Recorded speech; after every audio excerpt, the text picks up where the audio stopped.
BNP করত বা কারো বাবা চাচা বা মামার শ্বশুর বিএনপি করত, এই কারণে তার প্রমোশনও হয়নি, তার পদোন্নতিও হয়নি, তাকে পদায়নও করা হয়নি।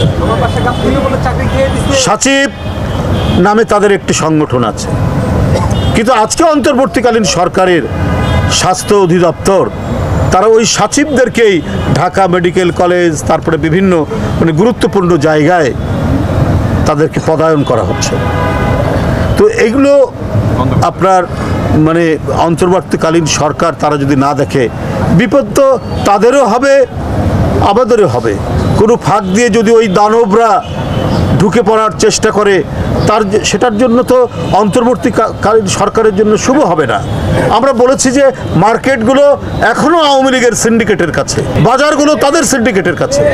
আপনারা তাদের একটা লোককে আজকে ধরেছেন, একটা লোককে গ্রেপ্তার করেছেন, অথচ আপনি শুল্ক কমিয়েছেন, তারপরেও তো পেঁয়াজের দাম কমে না, তারপরেও তো রসুনের দাম কমে না, তারপরেও তো চিনির দাম কমে না, তারপরেও তো আটার দাম কমে না, তারপরেও তো সয়াবিন তেলের দাম কমে না, পাম অয়েলের দাম কমে না, সূর্যমুখী তেলের দাম কমে না, কারণ এগুলো ইম্পোর্ট করতে হয়। আপনারা দাম কমানোর জন্য শুল্ক, হ্যাঁ আপনারা শুল্ক কমিয়েছেন, কিন্তু কেন আপনি বাজারে আপনার দাম কমছে না পণ্যের, বিশেষ করে খাদ্যপণ্যের? কারণ সিন্ডিকেট বাসদেরকে আপনারা গ্রেপ্তার করতে পারেননি বলেই আজকে এই অবস্থা। তো যাই হোক, এই বিষয়গুলি আপনারা যদি না দেখেন, তাহলে এই যে ফ্যাসিস্ট, পরাজিত ফ্যাসিস্ট, সে নানাভাবেই মাথা তুলে দাঁড়ানোর চেষ্টা করবে এবং মাঝে মাঝেই আওয়াজ দেবে। ওই যে বলেছি আপনার ভূত পেত্তির মতো মাঝে মাঝে আওয়াজ দিচ্ছেন। যে কয়েকদিন আগে কি বলে আপনার নূর হোসেন দিবসে ওরা বলে বিরাট ঢাকা শহর নাকি উথাল পাতাল করে দেবে। কয়েকটি খালি মিছিল হয়েছে ঢাকা শহরে, ওদের মতো তো আমাদের ওই যে মোড়ে মোড়ে বন্দুক টন্দুক নিয়ে হরতালের দিন পাহারা দিত, এটা করেনি, এমনি মিছিল করেছে।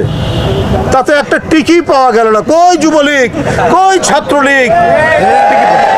আর আপনি এদেরকে তৈরি করেছেন, তাদেরকে অবাধে লুটপাট করার সুযোগ দিয়েছেন।